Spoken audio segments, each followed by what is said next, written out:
Hi, my name's Luna, and today's my day off, and I don't have any of my drawing things with me.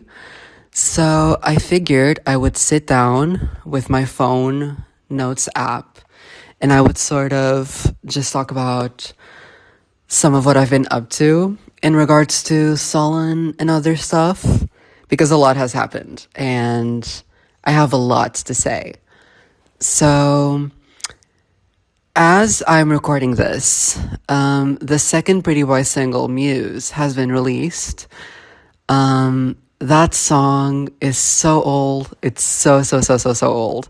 It's a 2023. It's from the EP sessions. It's from the I Exist When You Know I Do EP sessions. And it's so old that I actually considered MUSE for release on the EP.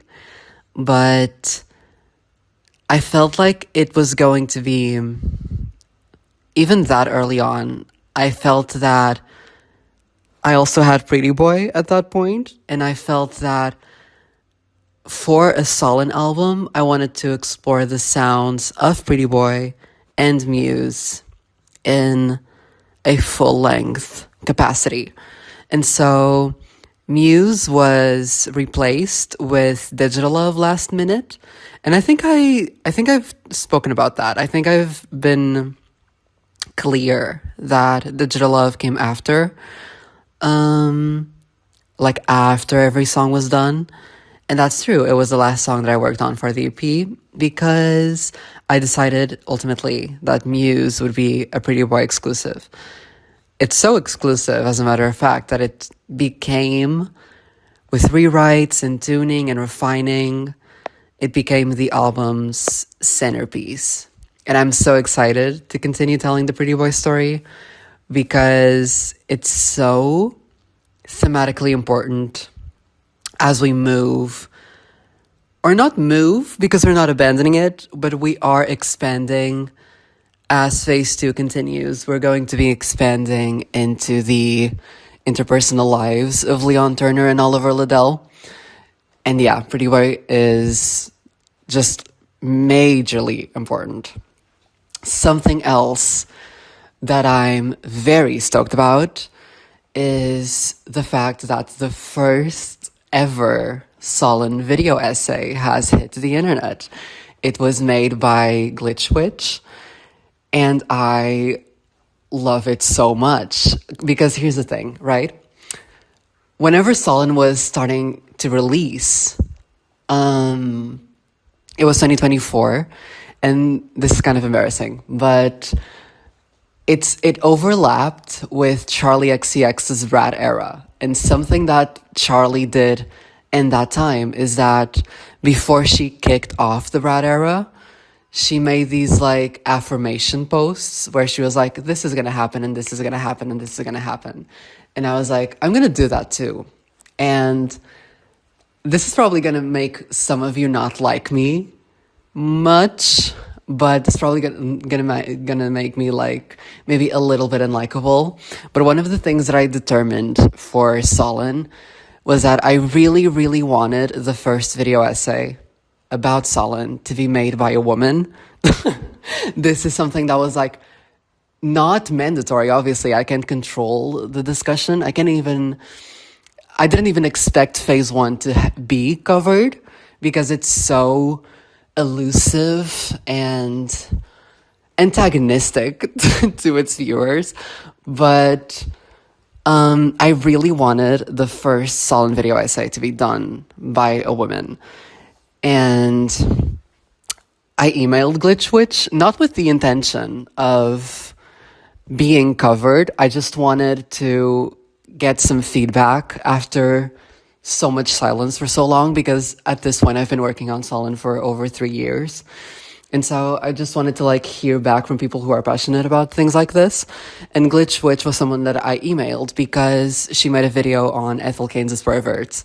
If you've watched her video, you know this already. But because she has an internet horror thing and is interested in music, I was like, I feel like I should make myself visible to this person. And I used to think that networking and making yourself visible to people in this way was kind of icky. But the more that I create and the more that I try to make my point across to other people, especially in a way that is emotionally resonant, I've really accepted that this is something that I have to do, and it's something that other people should have to do as well. Just being that person who emails another creator. Because in a way, we kind of owe it to each other because we're a community of people and people need that connection. And getting that through the video and through, like, not even just GlitchWitch, like in this month, in this like era, in this period, I've also been getting a lot of supports from people who work on Ghost Friends, which is another internet horror project. I've been getting a lot of support from that team. I'm very grateful for them as well. It's just been very nice, even if it's like not impressive to other people because I don't have like the numbers or whatever.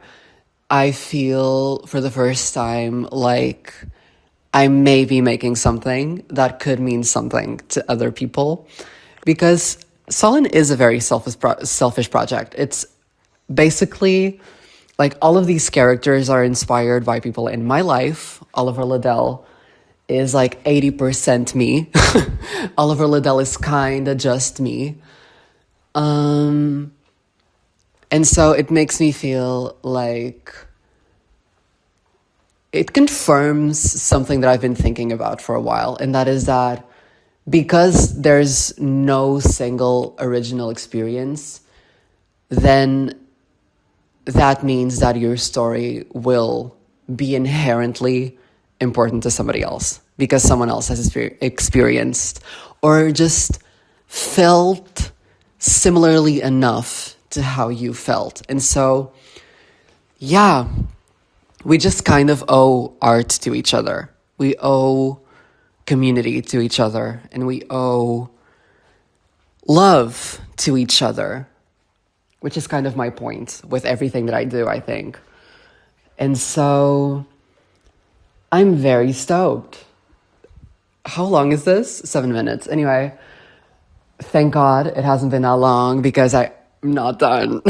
So, the next horror short for Solin is Persons of Interest. I've spoken about this already, and I'm so excited about Persons of Interest. And today is August 4th. So on August 7th, I will be receiving the second half of the voice lines from Persons of Interest. So I will have the entire thing voiced. And I'm so excited about this. I'm so stoked. When August ends, I'm going to be unemployed again. So I'm going to be spending all of my time either sending applications for part-time jobs, and I'm going to be animating this short. And I'm so excited about it because this is going to be, again, it's not a pivot, it's an expansion from the institutional horror into the personal. And everyone in the cast is so brilliant. I'm going to like make a forward video for Persons of Interest as well, like I did for PRETTYBOY. I'm also gonna make another forward to PRETTYBOY, but this time for the album. But yes, on the forward for Persons of Interest, I'm going to like give my flowers to the cast because, girl, the animation on Persons of Interest is kind of, I don't know, it looks kind of Adult Swimmy, which has always been my vibe anyway. There's like mixtures of the analog horror aesthetics. You have like, again, the like janky animation sections, but this short I feel like is carried by my writing and the vocal performances for the writing. And so I'm very excited. I don't know if this is going to be an Angelophony episode. I'm thinking of like making it or advertising it, not as a pilot either, but as an OVA, like as an original video. Like, you know when an anime is like greenlit, but only for a single episode? Like, that's kind of what I'm thinking of doing, because it's not quite Angelophony, even though there is an Angelophony. Oh, that's a spoiler. Anyway, it's not neat. It's not Alleyways, obviously, because it's... Okay, let me shut the fuck up. But yeah, I'm thinking of making fucking Persons of Interest like an isolated thing. And that's it. And that's what it's going to be, I think. I'm currently... Again, I don't have my drawing shit with me today, and it's my day off. Like, that's kind of frustrating. And I was like working on the announcement poster. The announcement poster is kind of gaggy. I really love it. I'm very excited for you to see it. It's very simple, and it's using artwork that I've already shared, but it recontextualizes it in a way that is like so uncomfortable and so interesting. And I'm so just excited for Persons of Interest. And I'm also writing the next short, because when you work for 8 hours, it's like kind of difficult to like open up Clip Studio and like warm up and like, you know, right. So what I've been doing the most is just opening my notes app and writing, because these characters are very alive in my head. And so it's very easy to instigate a situation, put these characters in it, and have them explore that setting. And so I'm already writing the next short after Persons of Interest. And it's going to be pretty much... I'm checking the time. Anyway, it's going to be pretty much... Okay, let me start at the top for this. Alleyway's Dream Delivery was going to have a scene with Chase Corduroy as the ending, but I cut it to put an emphasis on the importance of Oliver and Leon's relationship, because that's kind of the entire point of Sullen. It's these two differing points of view from the same person having a little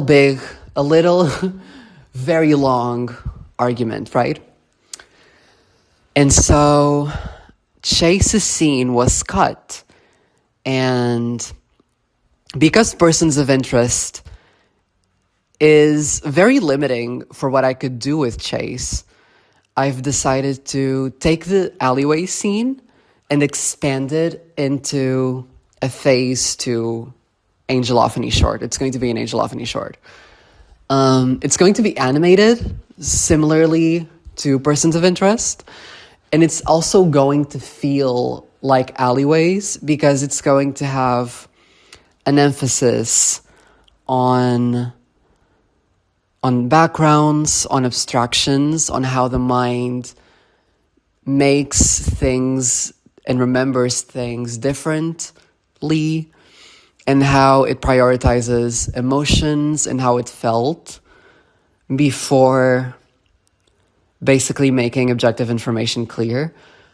If you know what I mean? Like, obviously, Charlie's dream sequence is not representative of real life, basically. It's how they remember it. And we'll get to that. So, it's going to be an Angelophony short, centered around Leon and Chase. And it's going to be an Angelophony episode, because Leon is going to be analyzing artifacting. I don't want to say too much because it's too early, but it's going to be a very interesting one as well. Chase is a very, very important character in phase 2 because I think that he best exemplifies and makes it really comprehensive. Like the differences between Oliver and Leon, he's a very good point of reference to demonstrate how Leon and Oliver differ from each other because they have very different opinions on this person. I don't want to say too much. I think that I'm going to continue making like promotional artworks, and I'm going to release character starter packs ahead of Persons of Interest, and I'm going to like let those speak for themselves, and I'm not going to tell you more than that. For now. But yes, much to be excited about. There's an album coming up. Persons of Interest is coming up, and it's crazy. It's 20 minutes. I'm so excited about that one specifically. The short after that, I'm also very excited about because it's very different. As you can probably predict, I'm kind of veering away from like the jump scares side of things because as GlitchWitch like validated, I think I've already gotten a few really good scares out of Sullen, and so I'm gonna like slow it down a bit for a little while as I give you people for you to care about before I put them in horrifying situations. And so yeah, I think for now that's it. MUSE came out. I want to do a video for it, but I don't know when that's gonna happen. Probably in September. I don't know. I kind of want to go like straight into Persons of Interest in the album. So we're gonna have to see. We're really gonna have to see. Something funny as fuck, by the way, is that I've been struggling with recording my album because my laptop, and this has been a problem in many facets of my life. I have a desktop computer, and I do most of everything in my desktop computer, but my laptop is melting off. It only turns on at a certain angle, and the screen is like blue and magenta. So like I have to use my projector. Here's my projector, by the way. Can you hear it? Yes, I have to use my projector and project the screen into the wall to see what I'm doing. And it's been a problem. But now I'm like about to get my first paycheck. I'm going to see if I can like get a new laptop in installments. So thank you for your support on Patreon. You guys should like support me on Patreon type shit. Like send me $1 over for me to like fix my fucking circumstances with my laptop.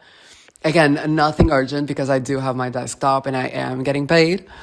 But you know, type shit. So yes, I think that's all. MUSE, Persons of Interest. I'm about to receive the voice lines. I'm so excited for that. I'm so excited about Chase, and I am. It's funny as fuck that like phase 1 is like, here's this institution of like fucking humongous scale, and then in phase 2 I'm like, here's a man. And you know what? Yeah. like it just makes sense to me.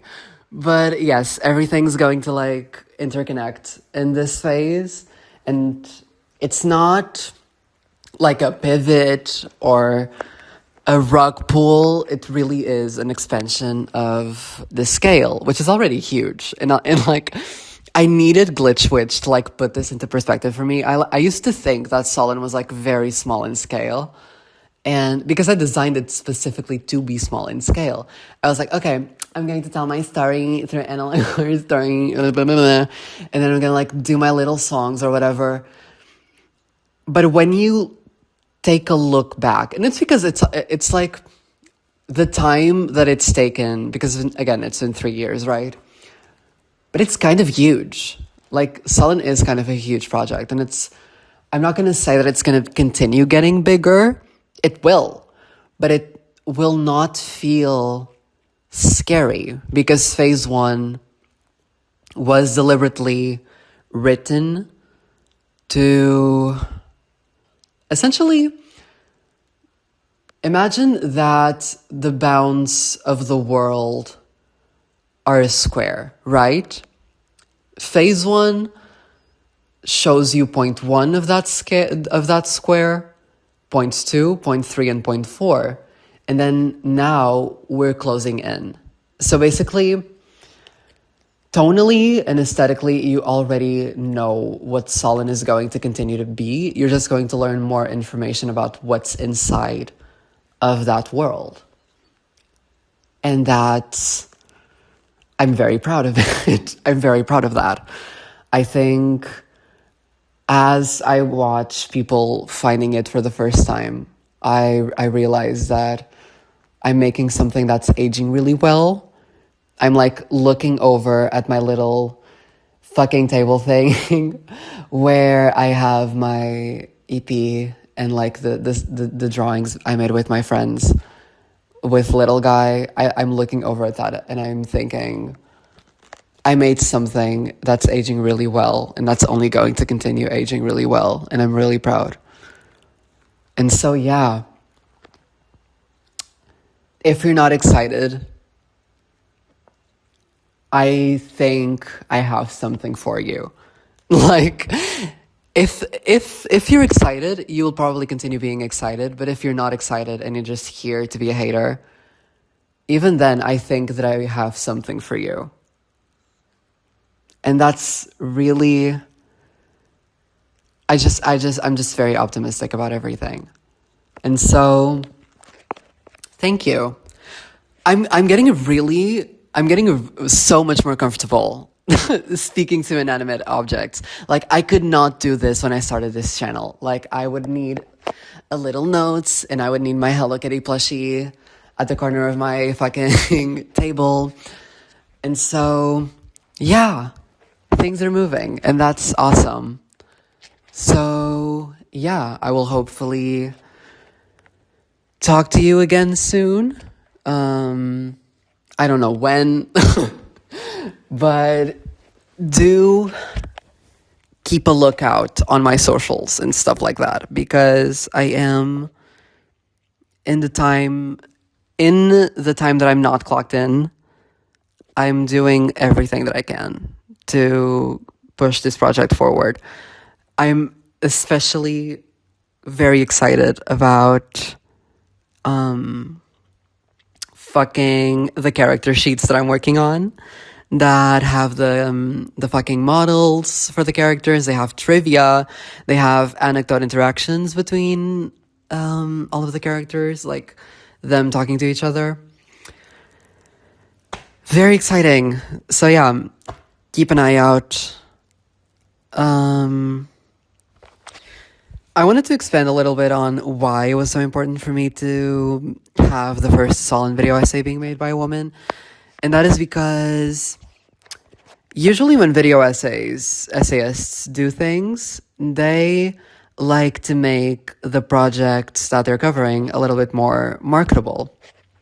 And so what tends to happen is that they will reduce the projects to a single comprehensive idea. So, for example, Mandela Catalog is about religious horror. Lacey's Games is about the horrors of being a woman. You know?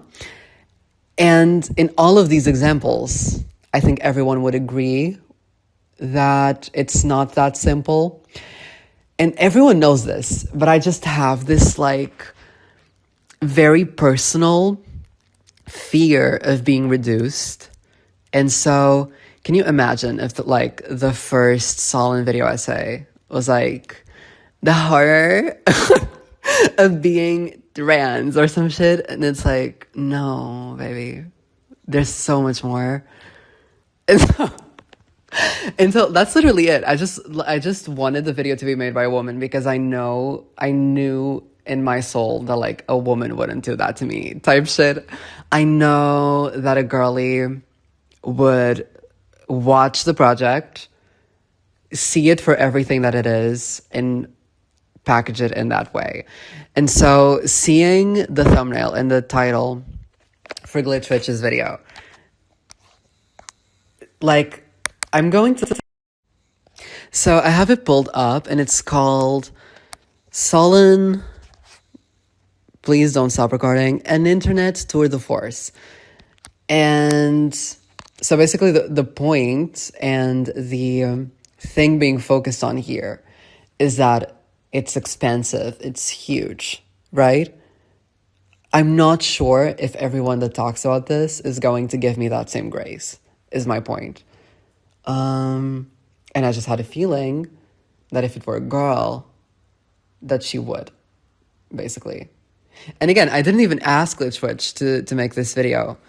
I really just wanted the internet void to respond back to me. And so I'm just like, this is the best possible outcome. Like, independently, for me, independently of how that video performs and does, I've gotten my piece. Like, I'm good. Like, no one has to speak about this ever again. Like, no one has to talk about Sullen ever again, because someone already did, and they did it right. So let's, I don't know, you either step it up or you wrap it up type shit. I don't know. Yeah. And that's it, I think. I'm gonna shut up now.